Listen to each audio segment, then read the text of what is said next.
Immersed Robot. Hello everyone, welcome to Immersed Robot again, and in this video I wanted to give a few of my early impressions of Sniper Elite VR. So I've played around an hour of the game so far, so these are very much, early impressions, first takes really, and I'm a big fan of the Sniper Elite games. I've played a few of them on the flat screen and really enjoyed them for that type of gameplay that they offered, that stealth kind of gameplay where you can look out over a situation and then plan your strategy and your approach to completing any level. So I was really looking forward to the VR version of this game. I will go into some of the performance at the end of this video and throughout what I say here in generally as well actually, but the spoiler is that generally the game runs great, it's very well optimised. So the first thing I did was check out the settings as I usually do in games and turn most of the comforts options off and transitioned over to like smooth locomotion, things like that, all the usual steps that I usually take, but I did keep on snap turning. I just, as a personal choice, I just prefer that really. But then I also changed the graphical settings straight up to high. I wanted to see what they look like first of all, and immediately when I went into the game, that opening scene just looked fantastic. The game looks really clear, really sharp, and the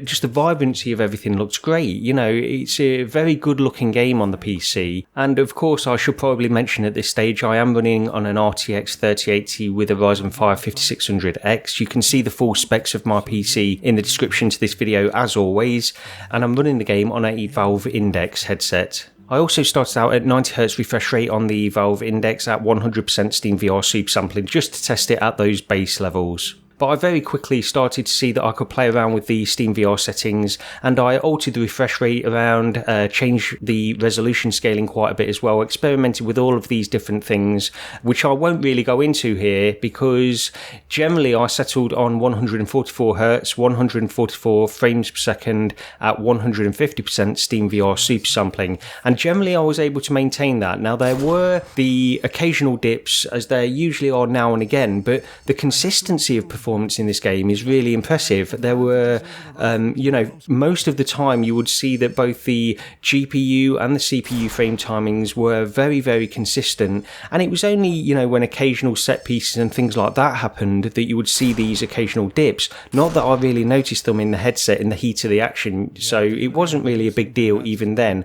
I will say that you could probably jump down to around 120Hz, 120 frames per second, just to give yourself a little bit more headroom. But you can see from the frame timings here generally just how well the game is running, and it's fantastic, extremely well optimized it seems. So as I took in that scene, went through the tutorial and then played through a few of the first missions, in that first hour I did notice a number of negatives with this game, and some of these are probably very easy for the developers to fix with patches, which I really do, it's fingers crossed that they will sort some of these out very quickly. Other issues are probably a bit more long term and fundamental with the game. So the first thing I noticed is the hand position, and I've seen other people mention this in some of the reviews as well, and the hand position on both the Oculus Touch controllers and on the Valve Index controllers is just not correct. So you can hold the controllers out directly in front of you and then keep your hands in one position and simply rotate your wrists, and you'll see the hands in game actually move and rotate around your motion. So they're basically off by a few inches, they're just not located in the right place at all, and it's very off-putting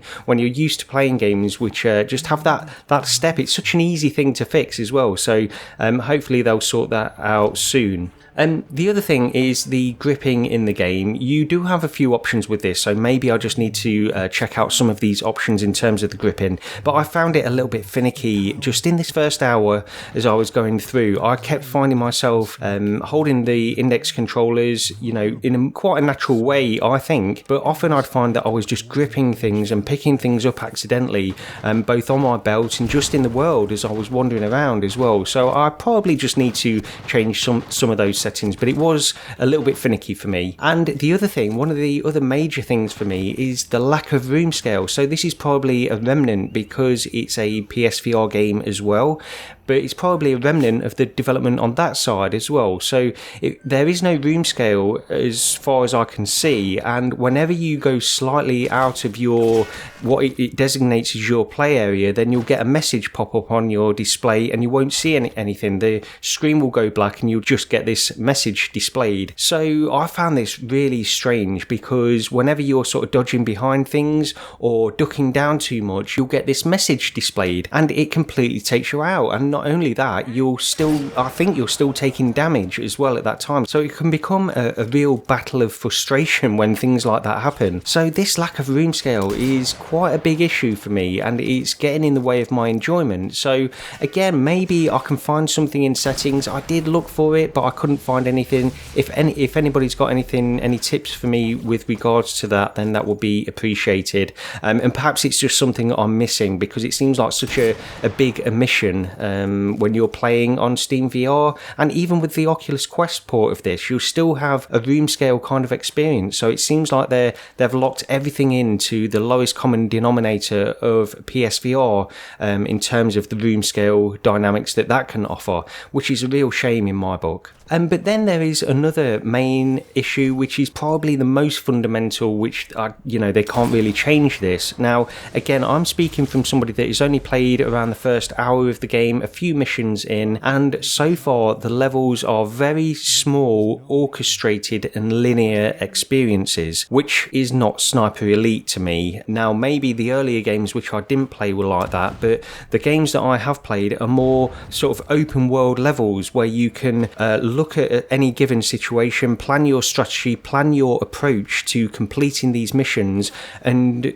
find the right angle to attack. These are not like that. These levels are very, very linear and very orchestrated. They tell you exactly where to go, what you have to do, and then you're basically just stuck in a position where you then need to take out these waves of enemies and then move on to the next one. Now, that's not completely fair. There are elements of stealth within this where you can bypass certain enemies and things like that as well, but it's just a little bit disappointing. I wasn't expecting that. I was expecting more open levels that you could plan your attack with a greater degree of control over, which it doesn't seem like it does. Now, the other thing, perhaps you get that later on in the game, I'm not sure. It just doesn't feel like it's heading in that direction. So I hope I'm wrong about that, and I hope we do get these more open world at least. I don't expect them to be huge like on the flat game, but I expect them to be a little bit more open and allow you more freedom to take on the situation how you choose. So just very quickly on the performance, I've mentioned it pretty much what I want to say previously anyway, but as I mentioned, I did start out on 90 FPS at 100% Steam VR super sampling.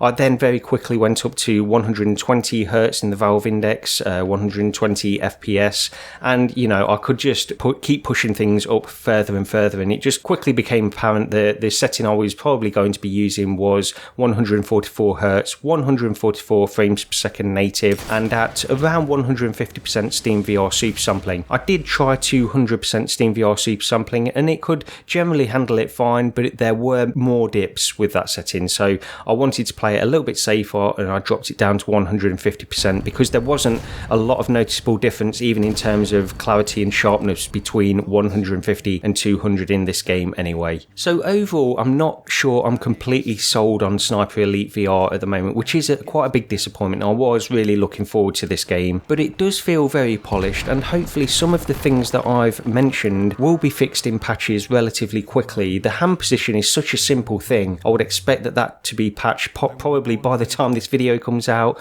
or within the next few days. That's my hope anyway. Some of the other things I'm not quite so sure.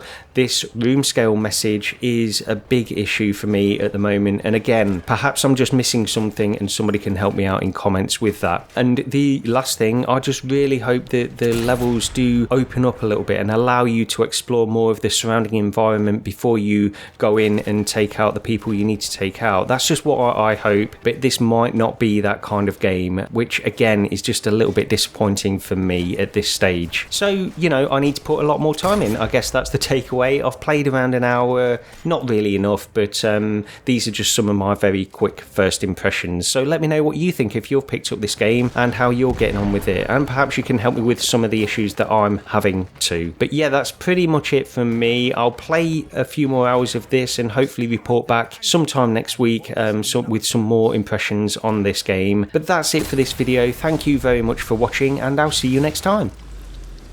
Please consider picking up my science fiction virtual reality focused novel, The Memory Engine, a light-hearted tongue-in-cheek adventure through the metaverse, available on Amazon Kindle, paperback and as an Audible audiobook. Links in the description to this video.